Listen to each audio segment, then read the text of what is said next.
আসসালামু আলাইকুম। সবাইকে স্বাগত জানাচ্ছি আমি ইকরামউদ্দিন ভিআইইউ মাল্টিমিডিয়া ইউটিউব চ্যানেল থেকে এবং বাউল ইকরামউদ্দিন পেজ থেকে। আশা করছি সবাই ভালো আছেন। আপনাকে বলবো, যদি আপনি আমার এই চ্যানেলে নতুন হয়ে থাকেন, অবশ্যই আপনাকে বলবো ভিডিওটি সারা ভিডিওটি দেখবেন, না টেনে টেনে, এবং সাথে সাবস্ক্রাইব করবেন। তার পাশাপাশি বেল আইকনটি বাজিয়ে দিবেন, যাতে করে আমার ভিডিও এবং এখানে বিভিন্ন ধরনের বাউল গান পরিবেশনা করা হয় বা বাউল গান আপলোড করা হয়। অবশ্যই আপনারা বাউল গান দেখবেন এবং আমার সাথে থাকবেন, ভিআইইউ মাল্টিমিডিয়া পরিবারের সাথে থাকবেন।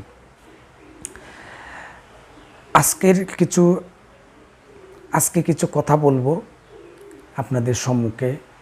আমি দু একটা গান করেছি রিফাত হত্যা নিয়ে এবং বর্তমান পরিস্থিতির উপরে সেই লেখাটা এবং কথা বলাটা বর্তমান প্রমাণের উপরে, যেটা সোশ্যাল মিডিয়ায় ভাইরাল হলো এবং সোশ্যাল মিডিয়ায় প্রমাণ হলো, ছবি সব কিছু মিলিয়ে, ছবি ভিডিও সব কিছু মিলিয়ে যেটা প্রমাণ হলো, সেটার উপরে ভিত্তি করে সেখানে আমি গান করেছি এবং গানগুলি লিখেছি।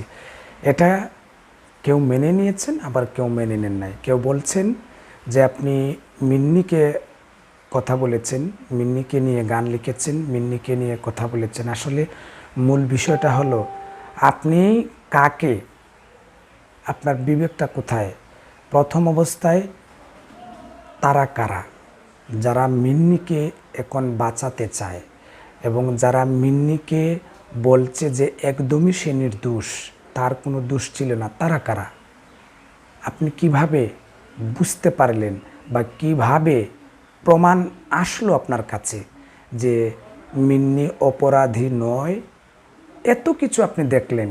প্রথম অবস্থায় আপনাকে যদি প্রশ্ন করি, আপনি দেখলেন মিন্নি প্রথম দিন যখন হত্যাটা হয়, প্রথম দিন বিকালবেলাতেই মিডিয়া যখন তার কাছে গেল, সে বলছে যে নয়ন বন নামে কাউকে সে চিনে না।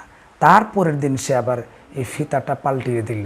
সে বলল কি, যে নয়ন নামের যে ছেলেটা তাকে কলেজে আসা যাওয়ার সময় ডিস্টার্ব করতো, ইফটিজিং করতো, যার কারণে তার স্বামীর সাথে দ্বন্দ্ব হয়ে এরকম হত্যাকাণ্ড হয়েছে। আবার বিকেলবেলায় বলল যে আমি আসলে বুঝতে পারছি না যে কিভাবে হত্যাকাণ্ডটা হলো।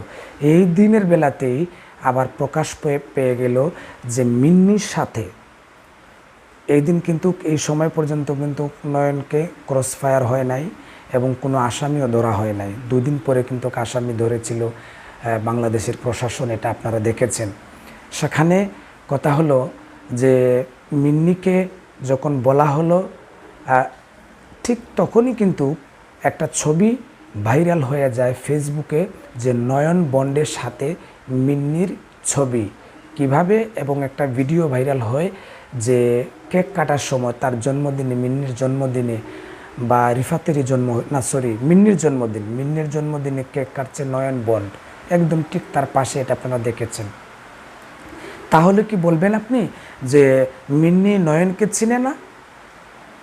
2 নম্বর কোয়েকশন, 2 নম্বর প্রশ্ন হলো, আপনারা দেখেছেন তাও যে মিন্নির নাকি নয়নের সাথে বিয়ে হয়েছিল একবার, সে বিয়ের কাবিনটা পর্যন্ত সোশ্যাল মিডিয়ায় প্রকাশ পেয়েছে।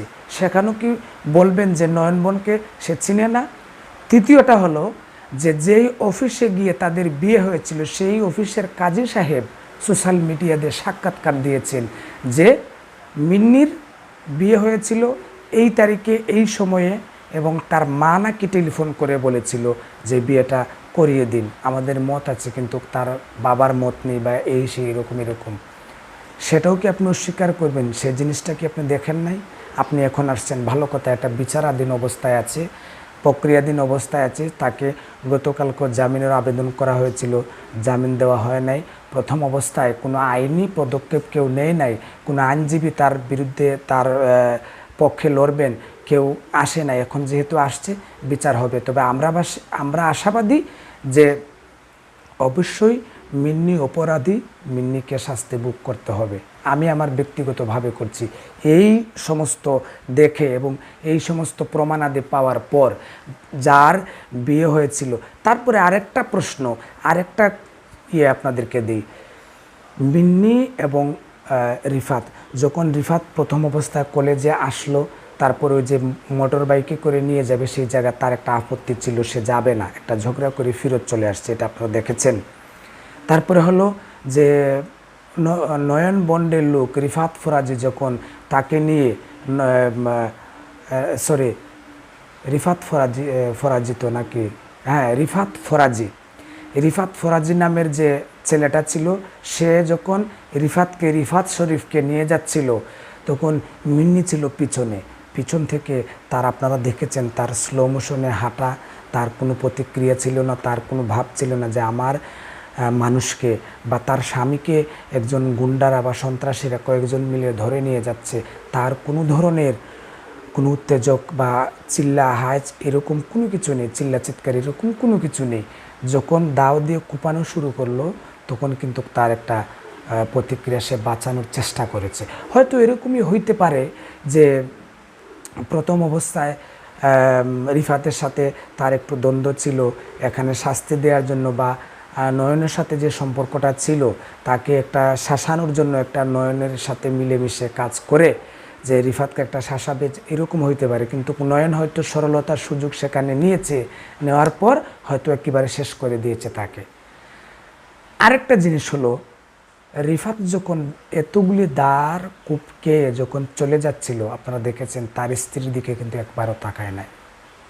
সেটাকে কি, সেই জায়গায় কি আপনাকে আবেগ আপ্লুত করে নাই? সে কিভাবে চলে গেল, একদম বাংলা সিনেমার একটা স্টাইল, দেখেছেন আপনারা। সো যাই হোক, সেখানে বলবো যারা আপনারা মিন্নির পক্ষে কথা বলছেন, আমি আপনাদেরকে বলবো একটু বিবেক খাটাবেন। আমি মিন্নির বিপক্ষে বা আমি মিন্নিকে দোষী সাব্যস্ত করছি, নো, এটা আপনারা মনে করবেন না। এই বাস্তব চিত্র থেকেই কিন্তু আমি গানটা বলেছি এবং গানটা লিখেছি। বাস্তবতা দেখে দেখে দেখে দেখে, বাউলরা সবসময় বাস্তবতা দেখে, অবাস্তব কোনো কিছু দেখে না, অবাস্তব কোনো কিছু বলেও না, সে বলতেও চায় না। যার কারণে আমি বলবো, সেটা আমার ব্যক্তিগত ভাব থেকে আমি এটা রচনা করেছি, আমি লিখেছি। এখানে ডেসক্রিপশনে দুটো গানের লিঙ্ক আছে, আপনারা অবশ্যই দেখতে পারেন, এবং বাউল ইকরামউদ্দিন পেজেও সেটা দেয়া আছে, আপনারা অবশ্যই দেখতে পারেন। সো আমি বলবো, অপরাধীকে অপরাধী বলুন, দোষীকে দোষী বলুন, এবং যারা অপরাধ করে নাই তাদেরকে অপরাধী বানাবেন না, সত্যকে সত্য বলুন, মিথ্যাকে মিথ্যাই বলুন। সাথে সাথে আরেকটাও দাবি জানাচ্ছি, নয়ন বন্ডের 007 গ্রুপের যারা এখনও ধরা পড়ে নাই তাদেরকে ধরা হোক, যেহেতু এটা একটা গ্রুপ ছিল। সে হোক না কেন বাংলাদেশের কোনো প্রেসিডেন্টের ছেলে, অবশ্যই তাকে অ্যারেস্ট করতে হবে।